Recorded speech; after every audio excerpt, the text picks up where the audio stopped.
dobry. Dogrywam dziś odcinek 11 do mojej serii Norweska Przygoda Motocyklowa. Mimo tego, że już od kilku tygodni jestem w Polsce, ale po publikacji kilku odcinków tych początkowych ze Skandynawii pojawiło się wiele pytań i próśb o to, aby dograć taki odcinek techniczny, w którym umieszczę wszelkie informacje dotyczące kosztów, drogi, noclegów, jedzenia, promów, no wszystkiego. No i oczywiście zgodziłem się, no bo jak żeby inaczej, challenge, wyzwanie, super, fajnie. I jednocześnie zdałem sobie sprawę z tego, że tak naprawdę to ja niczego nie notowałem. Nie zapisywałem żadnych tych informacji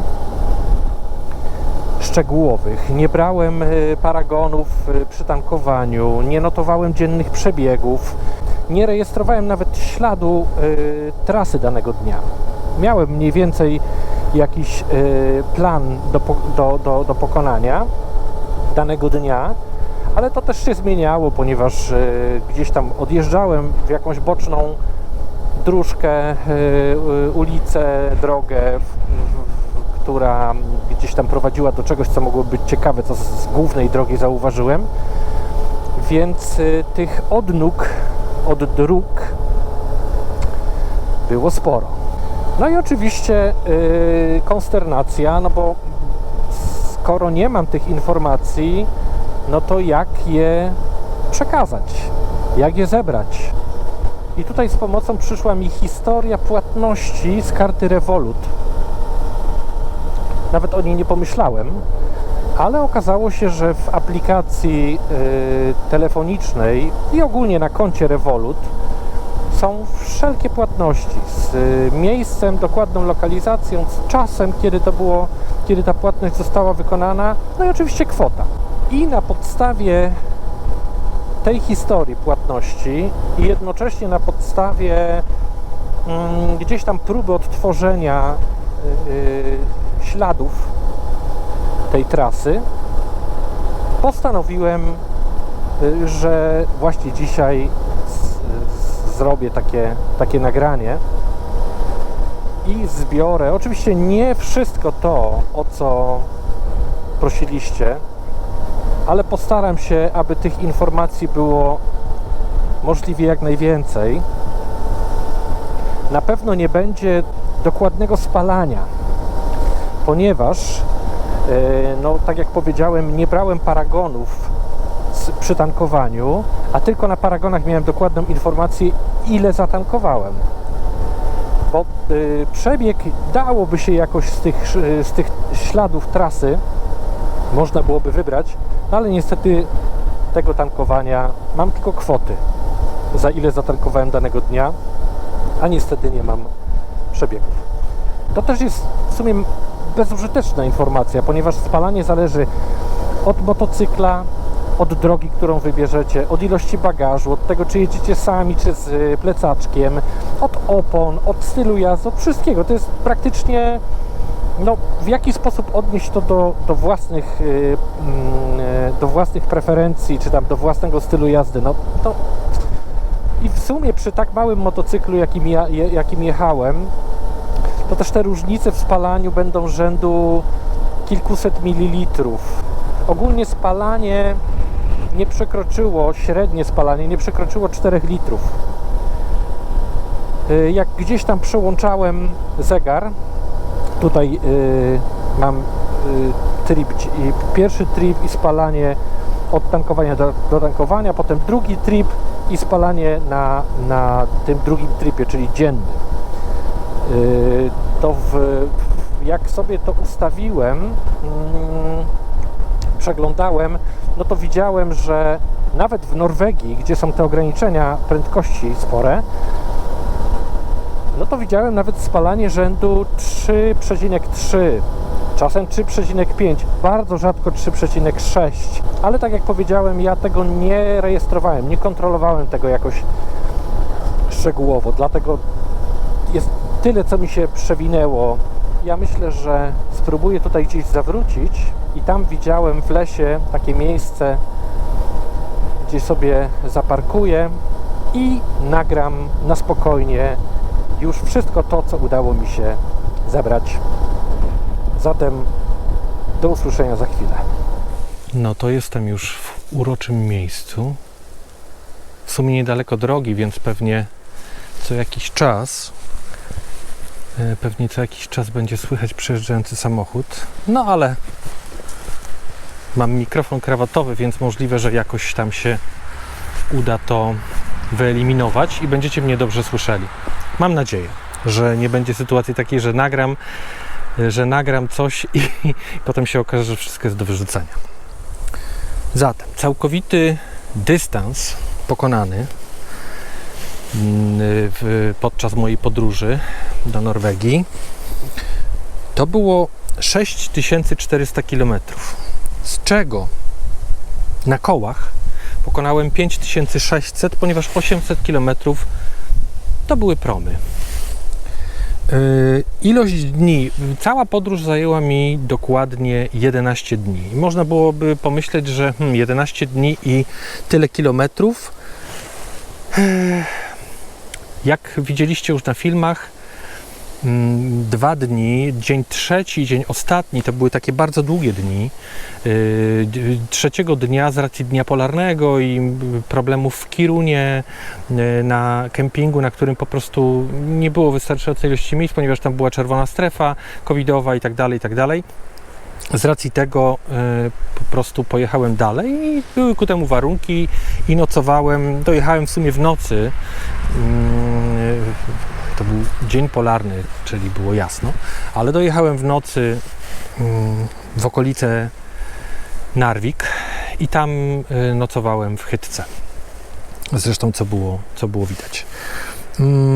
To był ten jeden długi dzień i drugi to był ostatni, 11 dzień podróży, kiedy zjechałem z promu w Danii i przejechałem do Kalisza. Wtedy przejechałem od promu 1200 km, ale jechałem cały czas autostradą, więc można było tam w miarę fajnie i szybko jechać. Czyli 11 dni, 6400, 5600 na kołach, 800 promami.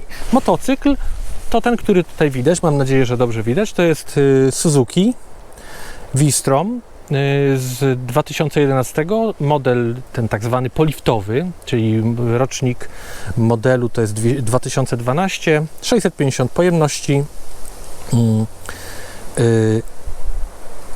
Nie zawiódł ani razu. Nie było kompletnie żadnych problemów z motocyklem, żadnych, zupełnie. Zawsze odpalał, no nic kompletnie, ani razu nie zgasł, wszystko idealnie, więc mogę polecić bezawaryjny, odpukać. I teraz tak, tankowania, bo o to pytaliście, tak jak powiedziałem, nie brałem paragonów, więc nie wiem do końca ile zatankowałem, zawsze dlałem do pełna. Czasami jak już byłem na rezerwie, czasami po prostu tankowałem jak była okazja, bo czasami były bardzo duże odległości między jedną a drugą stacją, więc tankowałem czasem nawet mając pół baku. Tankowania w Polsce tankowałem 2 razy, czyli przed wyjazdem i w Gdańsku przed wjazdem na prom. W Szwecji zatankowałem 4 razy, w Norwegii 6, w Danii raz, w Niemczech raz i w Polsce już po wyjeździe do Polski zatankowałem raz. Ogólny koszt paliwa, który obliczyłem z Revoluta, wyniósł 1594 zł, czyli około 1600 zł. Oczywiście to wszystko zależy od tego, jakim motocyklem, jaki styl. Ja nie jestem wyścigówką, nie jestem ścigaczem, ponieważ prawo jazdy, nauczyłem się jeździć na motocyklu rok temu, prawo jazdy zrobiłem też rok temu i od roku mam motocykl, dlatego jeżdżę w miarę bezpiecznie chyba, nie szaleję. Średnie spalanie, trudno mi powiedzieć, bo nie robiłem żadnych notatek, ale było zdecydowanie poniżej 4 litrów. Czasami, jak wspomniałem, 3,3 czy 3,5 to zwłaszcza w Norwegii, gdzie są ograniczone prędkości, najlepiej ich przestrzegać, więc tam to spalanie po prostu było śmiesznie niskie. Tankowałem wyłącznie na stacjach samoobsługowych, dlatego że taniej i dlatego chyba, że zdecydowana większość stacji, które mijałem, to były stacje samoobsługowe. Czasem gdzieś tak jak tutaj w lesie, w drodze po prostu była jakaś mała stacja, był dystrybutor jeden na diesla, drugi na 95, że nawet przy tym dystrybutorze, podczas płacenia nie trzeba było nawet wybierać, który dystrybutor się wybiera. Ogólnie sama procedura tankowania automatycznego jest bardzo prosta. Tego się trochę bałem, ale okazało się, że jest banalnie prosta. Wkłada się kartę, wpisuje PIN, wyciąga się kartę, potem wybiera się dystrybutor. Chyba że jest jeden, to się nic nie wybiera. Tankuje się, odkłada ten pistolet i można jechać. To jest wszystko. Oczywiście jak chce się paragon, to wkłada się jeszcze raz kartę, wpisuje PIN i drukuje się paragon. Ja 2 paragony w Szwecji wziąłem, ale potem stwierdziłem, że bez sensu brać ten papier ze sobą i nie brałem więcej. Co się odbiło tym, że no, nie wiem dokładnie ile spaliłem, tak bardzo szczegółowo, gdybyście chcieli, żebym wam podał. Kolejna kwestia to promy. W sumie płynąłem 4 promami. Pierwszy prom to droga z Gdańska do Szwecji, do Nynäshamn. To był prom, który płynął 18 godzin. Wypływało się z Gdańska o godzinie 18, a o 12 w południe następnego dnia prom dobijał do brzegu w porcie w Szwecji. Zdecydowałem się na to, żeby po prostu nie jechać południem Szwecji i nie nabijać tam tych kilometrów. Prom kosztował mnie 680 zł. Opcja z kajutą dwuosobową z oknem, miejsce w kajucie dwuosobowej z oknem. Płynąłem z panem Krzysztofem. Pozdrawiam. I w pakiecie wykupiłem sobie również śniadanie i to polecam, ponieważ są 2 opcje. Można kupić śniadanie, tak zwany, nie wiem, torbę śniadaniową. To oni przygotowują taki zestaw i dostajecie torebkę z jakimiś tam rzeczami do jedzenia, no i jecie sobie tam, gdzie chcecie. Ale no, to jest ograniczone, macie dokładnie to, co oni wam zapakują. Ale można wybrać za kilka złotych drożej, dosłownie kilka złotych drożej, opcję bufetową i wtedy wchodzicie sobie po prostu do bufetu i jecie dokładnie to, na co macie ochotę. I w takiej ilości, ile potrzebujecie. Kawa, soki, herbata, mnóstwo jedzenia, pyszne, świetna obsługa, bardzo sympatyczni ludzie.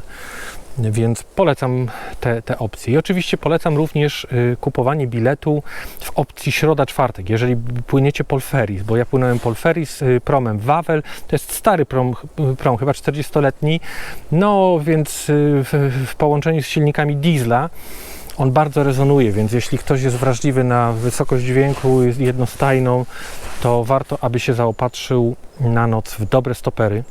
Nawet jeśli nie ma współpasażera chrapiącego, to stopery się przydadzą przeciw dźwiękom promu. Ale to tylko tyle. Reszta prom całkowicie sprawny, wszystko elegancko działało. Więc wybrałem opcję środa-czwartek. Jest taniej. Więc ten motocykl, śniadanie, kajuta w tej opcji 680 zł. Rezerwowałem bilet, czy tam kupowałem bilet tydzień przed, ponieważ czekałem do ostatniej chwili z informacją a propos certyfikatu tego Unii Europejskiej, certyfikatu tak zwanego covidowego. Chciałem się zorientować, jakie będą czy tam udogodnienia, no tak, jakie będą ułatwienia dla osób zaszczepionych. I czekałem do ostatniego momentu, bo myślałem nawet o tym, żeby kupić bilet na troszeczkę wcześniejszy termin, ale stwierdziłem, że poczekam. W Norwegii płynąłem 2 promami z Moskenes do Bodo, czyli z Lofotów na stały ląd, 3 godziny 15 minut i drugi prom z drogi 55 do Vangsnes. I w przypadku obu tych promów to są dość małe promy, chociaż ten z Moskenes do Bodo był zdecydowanie większy, ale w przypadku tych promów nie kupowałem biletów wcześniej. Jest system Autopass, to jest system, który skanują kamery rejestracji i dla tych, którzy są zarejestrowani w systemie, automatycznie się pobiera kwota, a dla takich osób jak ja przyjdzie, z tego co doczytałem, przyjdzie rachunek czy faktura pocztą. Nie mailem, ale pocztą. W sensie nie pocztą elektroniczną, ale pocztą tradycyjną. Więc nie wiem, a to jest też jakieś tam kilkadziesiąt złotych, może koło stówki. Nie wiem, trudno mi powiedzieć. I ostatni prom, o którym mówię w przedostatnim odcinku, w odcinku 9, tak dobrze mówię? Nie, w odcinku ostatnim, 10. Wspominam o promie z Kristiansand do Hirtshals. To był prom, który kupowałem dzień wcześniej, bilet, no i bardzo drogi, ponad 700 koron, ale oczywiście z moją koleżanką Gosią dokopaliśmy się do promocji i prom kosztował mnie w sumie 89 zł z Norwegii do Danii. Śmieszna kwota. Ok, co do promów jeszcze. Na promach jest wszystko, co jest potrzebne do mocowania. Pasy, te kliny pod koła, wszystko. Jeśli ktoś się martwi o kanapę, to może ewentualnie mieć ze sobą jakąś taką podkładkę pod kanapę, żeby te pasy, które naciągają, żeby tam, nie wiem, może czegoś nie wgniotły. Ja nie miałem nic, jakąś ściereczkę miałem taką z mikrofibry, coś po prostu położyłem sobie i nic tam się nie działo, więc tutaj absolutnie nie ma się o co martwić. Używałem wyłącznie karty Revolut. Wszędzie płaciłem kartą. Nie miałem ze sobą ani grosza euro, ani grosza w złotówkach, ani w koronach. Nie miałem nic gotówki, kompletnie nic. Miałem zapasowo jeszcze kartę Visa z Inteligo, w razie jakby co, ale z Revolutem nie było kompletnie żadnych problemów. Przed wyjazdem wrzuciłem sobie na kartę kwotę, w której myślałem, aby się zamknąć, aby nie przekroczyć jej. No i po prostu płaciłem. Zbliżeniowo, pinowo, w czytnikach i płaciłem też zbliżeniowo telefonem. Nie było żadnych problemów nigdzie. Wręcz miałem takie wrażenie, że gdybym zapytał kogoś, czy mogę zapłacić gotówką, to byliby trochę zdziwieni, że chcę płacić gotówką. Wszędzie, na najmniejszych kampingach, na większych, na stacjach benzynowych, takich, śmakich, owakich, wszędzie można płacić kartą i nie ma kompletnie żadnych problemów. Nawet na kempingach, na których prysznic, ogólnie na wszystkich kempingach prysznic jest dodatkowo, na prawie wszystkich, jest dodatkowo płatny, czyli trzeba wrzucić 10 koron, żeby mieć przez 5 minut gorącą wodę. Takie coś. No to nawet te 10 koron, nie mając przy sobie, można je kupić. Na kempingu, płacąc za kemping, można kupić 10 koron. Albo rzeczywiście w monecie. Ściągają nam z karty 10 koron i dają nam 10 koron w monecie. Ewentualnie dają nam żeton wartości 10 koron, który wrzucamy potem w tej maszynie do prysznica i wszystko działa. Kolejna kwestia to same noclegi, bo to też było, o to też pytaliście, gdzie, w jakiej cenie i tak dalej. Dokładne miejscówki noclegów, dokładne lokalizacje tych noclegów, kempingów, na których nocowałem, będą do odczytania w trasach, które wrzucę w opisie pod tym filmem. Będą linki do TomToma, gdzie próbowałem odtworzyć trasy, ale może niekoniecznie są odtworzone w 100% przebieg ich, bo tak jak mówiłem, czasami gdzieś tam odjechałem na bok, gdzieś tam zboczyłem w trakcie drogi, ale start i koniec trasy jest dokładnie tam, gdzie był faktycznie. Pierwszy nocleg był na promie, czyli był w cenie rejsu. Drugi był w Szwecji, Vivstavarstjernst Camping pod namiotem. To jest nad tym takim ładnym małym jeziorkiem, gdzie w filmie chyba drugim jest ten kemping. 55 zł. To jest koszt tego kempingu. Oczywiście kuchnia, łazienka. Na wszystkich kempingach jest kuchnia, jest super łazienka, wszystko jest idealnie wyposażone. Na żadnym kempingu nie było jakichś braków czegoś. Nie, wszędzie jest po prostu idealnie, więc nie będę nawet o tym mówił wielokrotnie, nie będę tego powtarzał. Trzeci w okolicach Narvik to był ten kemping po tej długiej drodze, gdzie renifery spotkałem na ulicy. I to był kemping, który był polecony przez panów, którzy mnie testowali, w sensie sprawdzali ten certyfikat na granicy, za granicą, kawałek za granicą z Szwecji, szwedzko-norweską. Hersleta Camping. I tam zdecydowałem się na hytę, czyli ten domek taki, cieplutki, bardzo fajny. Nie chciało mi się, już byłem na zmęczony, że nie chciało mi się rozbieżność, to nie było sensu. I ta hyta kosztowała mnie 205 zł. Mówię o kwotach, które rzeczywiście zostały ściągnięte z konta po przelicznikach. Czwarty na Lofotach, camping Storfjord, tam gdzie poznałem Polaków, namiot 112 zł na Lofotach, nocleg, tak, ze wszystkim. Piąty przed Moirana, tam to jest camping Storli pod namiotem, 97 zł. I to jest ten camping, o którym wspominam, że była łazienka nieograniczona, tak? Nie było tam monet na prysznic, tylko po prostu można było wejść i korzystać do woli. Szósty przed Trondheim, to jest ten kemping po tym trudnym dniu, gdzie się dowiedziałem o tym, że Karina umarła. I to był kemping Storsandgard w Hycie. To był najdroższy kemping, na którym nocowałem, 276 zł, ale też zdecydowałem się na to, ponieważ mogłem wybrać namiot, ale następnego dnia miałem zebranie i też chciałem mieć spokój, ciszę i komfort. 7. i 8. dzień to jest ten niesamowity nocleg pod lodowcami. Tak? Nadal nie wiem, co powiedzieć. Gryta Camping to jest Oldevatnet, nad jeziorem Oldevatnet, Jostedalsbren, tak? To jest park narodowy i te noclegi kosztowały mnie 80 zł każde. Tak, jeden dzień 80, drugi dzień 80. 9. dzień przy parku Folgefonna, Sundal. Też o tym wspominam. Sundal Camping pod namiotem 84 zł. 10. Warendal na tarasie u Gosi z kotem, który po mnie chodził i testował, czy śpię, czy nie śpię. 11. dzień już w domu.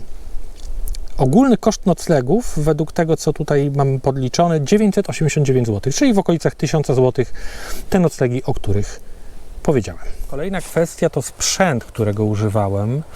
Nie będę mówił o wszystkim, bo przecież nie będę mówił o majtkach i skarpetkach. To jest indywidualna sprawa każdego, ale ogólnie powiem o takich podstawowych rzeczach, które miałem. Miałem ze sobą namiot Fjord Nansen Sierra 2 z podłogą też od Fjord Nansena i śpiwór też Fjord Nansen Hamar. I powiem Wam tak, sprzęt, te rzeczy sprawdziły się doskonale. Czy ciepło, czy zimno, czy padało, czy nie. Świetna opcja. Łącznie z tym, że podczas ostatniego noclegu zgubiłem takie oczka od taśm, w które się wpina ten stelaż. No i wczoraj, czy przedwczoraj wrzuciłem na Face'a informację, że zgubiłem to, oznaczyłem Fjord Nansen, czy są w stanie mi pomóc. Poprosili, żeby na priv wrzucić im adres do wysyłki. Dzień później, 24 godziny później, oczka były u mnie. Tak to powinno wyglądać, tak? Po prostu tak to powinno wyglądać, jeśli chodzi o pomoc przy sprzęcie. Więc polecam bardzo sprzęt tej firmy. Do tego miałem jeszcze matę C2 Summit Ultralight, jakąś tam kupioną kiedyś w Decathlonie, kupioną w góry, do wycieczek po górach. Poduszkę z Decathlonu, też taką zwykłą, małą, kwadratową, dmuchaną i krzesełko turystyczne też z Deka. Bardzo przydatne krzesełko po całej drodze, po całym dniu w siodle, na motocyklu. Usiąść sobie w krzesełeczku, cudownie. Kawa, krzesełeczko, kawka, widoki. Bardzo polecam. Do gotowania miałem palnik z AliExpress i gaz, taki w butelkach żółtych za 3 zł z Allegro chyba. Ten palnik w pewnym momencie przestał działać. Myślałem, że się zepsuł, że to chińska robota po prostu. No i myślałem, że go nawet wyrzucę. Myślałem o tym, żeby go wyrzucić. I dobrze, że tego nie zrobiłem, bo po przyjeździe do domu rozkręciłem go i okazało się, że od jeżdżenia w kufrze odkręciła się jedna śrubka, taka śrubka, która chyba miesza powietrze z gazem. No i po prostu ona się tak dokręciła, że gaz nie płynął. Ale rozkręciłem to, poluzowałem, wszystko działa, więc warto mieć tę wiedzę, że to tak się może wydarzyć. Do tego miałem garnki z AliExpress, taki komplet, patelnia, czajniczek i garnek, taki chyba litrowy, ale z całego kompletu użyłem w sumie tylko czajnika. Gotowałem wodę na kawę i do zalania liofów. Nie miałem potrzeby, nie miałem czasu i ochoty, aby, nie wiem, kupować jakieś makarony i gotować, czy zabierać je z domu. Nie chciało mi się po prostu.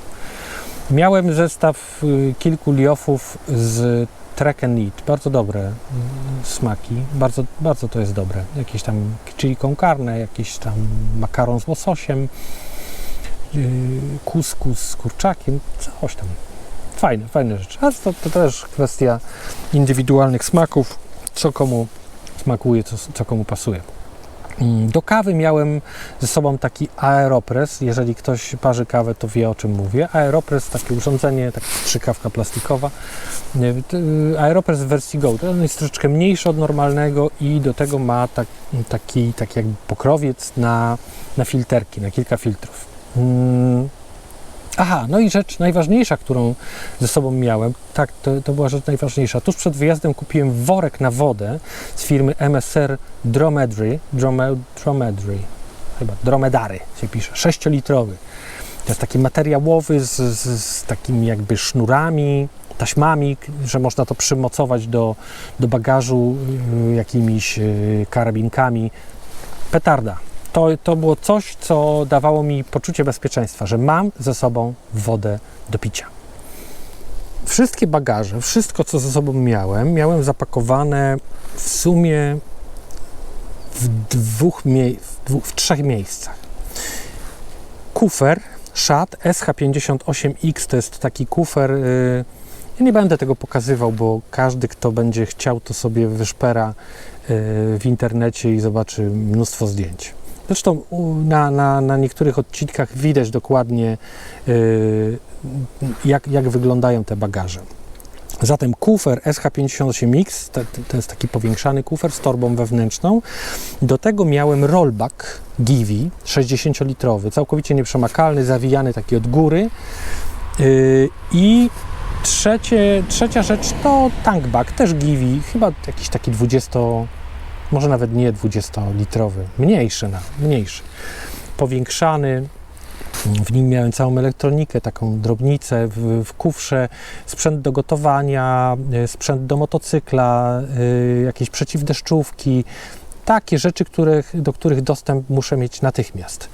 A w Givi, w rolce, w 60-litrowej miałem wszystko, czyli śpiwór, ciuchy, jedzenie, no wszystko to, co miałoby zachować swój stan pierwotny w razie jakiejś totalnej zlewy. Oprócz tego każda jakby porcja tych rzeczy była zapakowana jeszcze w takie kolorowe worki z AliExpress, też nieprzemakalne, ale to w sumie bardziej dla organizacji kupiłem je, dla organizowania bagażu, ponieważ były różnokolorowe i różnej wielkości. Dlatego mogłem faktycznie łatwo, wiedziałem, w jakim kolorze jest jaki typ rzeczy. Po prostu otwierałem, brałem konkretny kolor i wiedziałem, że tam jest to, czego potrzebuję.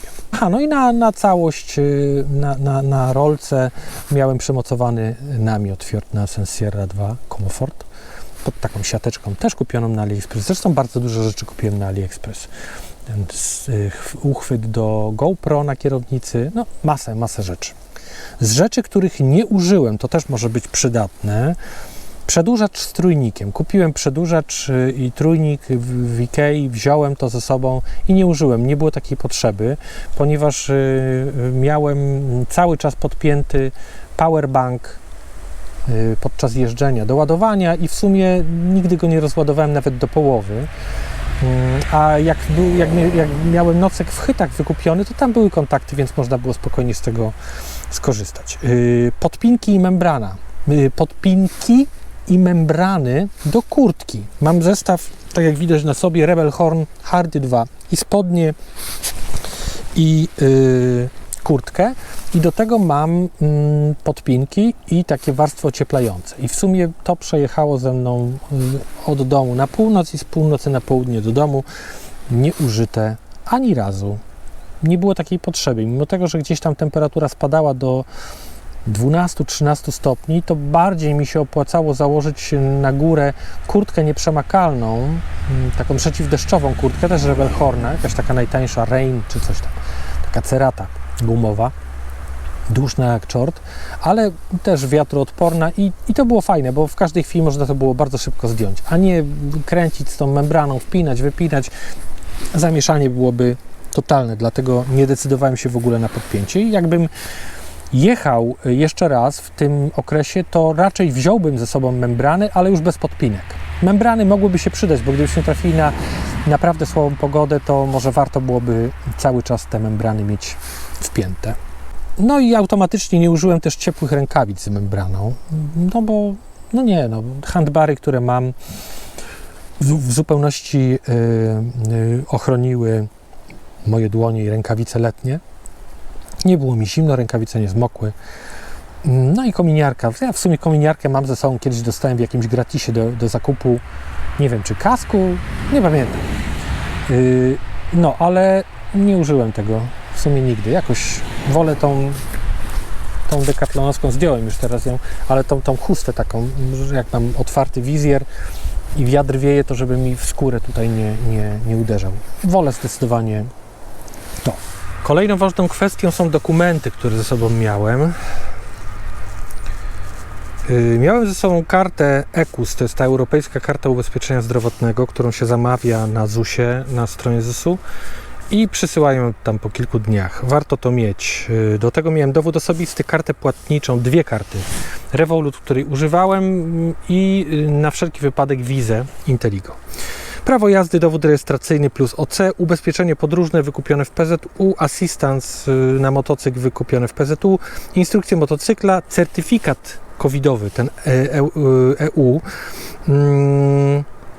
który podczas mojej podróży 3 razy był sprawdzany, więc przydał się jak najbardziej. No i zapasowe kluczyki, to nie dokumenty, ale przydatne rzeczy.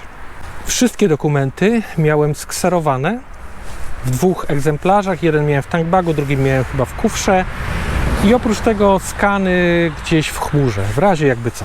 Miałem ze sobą też apteczkę, tą klasyczną motocyklową DIN 13167, taki model, kupiona na Allegro, więc chyba tam jest komplet, jakieś rękawiczki, koc, woda utleniona, takie podstawowe rzeczy, które warto ze sobą mieć. I ostatnia rzecz, o której może ktoś by chciał posłuchać i się dowiedzieć, to elektronika, którą ze sobą miałem. Miałem ogólnie tak, jeśli chodzi o nagrania, to na kasku miałem GoPro 9 z Media Mod i podpiętym do niego mikrofonem w kasku, na kierownicy GoPro 8, a wszystkie rzeczy z ręki, które nagrywałem, które widać, wrzucałem na Facebooka i są w filmach, nagrywałem iPhone'em XS. I to był główny mój telefon, który udostępniał internet, nawigacji, no i służył do wszystkiego. W zapasie miałem jakiegoś starego SE. Do tego oczywiście wszelkie kable, które mogłyby się przydać USB, takie śmakie owakie. Powerbank, jakiś Xiaomi czy coś tam 20 000 mAh. Interkom Fritcon, zwykły chiński. Ładowarki USB, karty SDXC, oczywiście jakaś tam czołówka z zapasowymi bateriami, aczkolwiek użyłem ją chyba tylko raz, ponieważ były białe noce, więc nie musiałem nic świecić. Do tego ładowarka zapalniczkowa do motocykla, z której ładowałem cały czas podczas jazdy, ładowałem powerbank i czasem telefon czy kamerę. No i nawigacja TomTom 550, która sprawdziła się bardzo, bardzo dobrze, bez żadnych problemów, bez żadnych zastrzeżeń. Jak już wspominałem, pod nagraniem, pod filmem wrzucę linki do wszystkich etapów podróży. To są szkice, to nie jest dokładnie ta droga, którą pokonałem, to jest jakaś baza. Aczkolwiek wiadomo, nikt nigdy nie będzie jechał drogą, którą ktoś inny polecił. Będzie ją modyfikował. Dlatego jest to baza od noclegu do noclegu, czyli tutaj mniej więcej będzie to przydatne, a reszta oczywiście do zmodyfikowania i do wymyślenia po swojemu. Jeżeli będą jakieś pytania o bardziej szczegółowe informacje, o coś, o czym nie powiedziałem, ewentualnie powiedziałem za mało, to po prostu napiszcie w komentarzu i bezpośrednio w komentarzu odpiszę, żeby już nie mnożyć kolejnego, nie tworzyć kolejnego filmu, nie mnożyć tych plików, to po prostu będę na bieżąco odpisywał w komentarzach. I chyba to by było na tyle. Piękna pogoda, dlatego jadę sobie dalej podzwiedzać tereny. W sumie nie byłem tutaj nigdy. Dzierzbin i okolice. Do widzenia. Miłego dnia.